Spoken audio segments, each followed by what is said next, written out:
Աստված հավատարիմ է։ Դեյվիդ Վիլքերսոն, օր նոյեմբերի 7։ Մեղավորների ընկերը։ Ղուկասի ավետարանի 7-րդ գլխում կարդում ենք Սիմոն Փարիսեցու պատմությունը, որը Տեր Հիսուսին հրավիրեց իր տուն ճաշի։ Ես լիովին վստահ չեմ, թե ինչու պետք է Փարիսեցին Տեր Հիսուսին հրավիրեր ճաշի, առավել ևս հրավիրեր այլ խիստ կրոնական մարդկանց իր հետ ճաշելու։ Հրավերի հավանական պատճառն այն էր, որ Սիմոնը և նրա ընկերները ցանկանում էին պարզել, թե արդյոք Հիսուսը մարգարե է, կամ էլ իրականում մերժել նրան որպես մարգարե։ Այնուամենայնիվ, այս հատվածից պարզ է դառնում, որ Սիմոնը տեղյակ էր Հիսուսի որպես մարգարեի համբավի մասին։ Ղուկաս 7-րդ գլուխ 39-րդ խոսք։ Սուրբ Գիրքը չի խոսում, թե փարիսեցիների խմբում ինչ է քննարկվել ընթրիքի ժամանակ, բայց կարող ենք ենթադրել, որ դա Աստծո խոսքի մասին էր։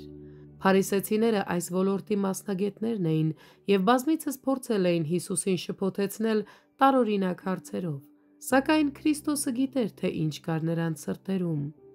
Հաջորդ բանը, որ մենք կարդում ենք, դա այն է, որ փողոցից մի կին, ով մեղավոր էր, հայտնվեց այդ վայրում։ Սուրբ Գիրքը մեզ ասում է. «Դեպի կինը դառնալով», խոսք 44-րդ։ Այստեղ ես տեսնում եմ, թե ինչպես է Տեր Հիսուսը ցույց տալիս, թե որտեղ պետք է կենտրոնացնենք մեր ուշադրությունը, ոչ թե կեղծ կրոնի, ոչ թե կեղծ ուսուցիչների, այլ մեղավորների վրա։ Սիմոնից և նրա հյուրերից հայացքը կտրելով, Տեր Հիսուսը դարձավ կնոջ կողմը,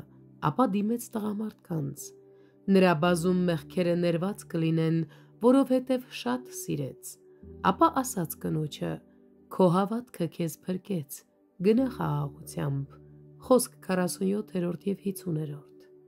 Տեր Հիսուսն այստեղ հայտնեց, թե ինչու է եկել՝ ընկերանալ և վերականգնել մեղքի գերության մեջ գտնվող ընկած մարդկանց։ Այսօր նա մեզ ասում է. «Սա է իմ ծառայության էությունը»։ Մեր ուշադրությունը պետք է կենտրոնացած լինի սիրո վրա, ինչպես մեր Փրկչինը։ Մենք չպետք է դատենք ընկածներին, այլ պետք է ձգտենք նրանց վերականգնել։ Ինչ է Քրիստոսի օրենքը։ Դա սերն է։ Նոր պատվիրան եմ տալիս, որ սիրեք միմյանց, ինչպես ես ձեզ սիրեցի, նույնպես դուք միմյանց սիրեք։ Հովհաննես 13-րդ գլուխ 34-րդ խոսք։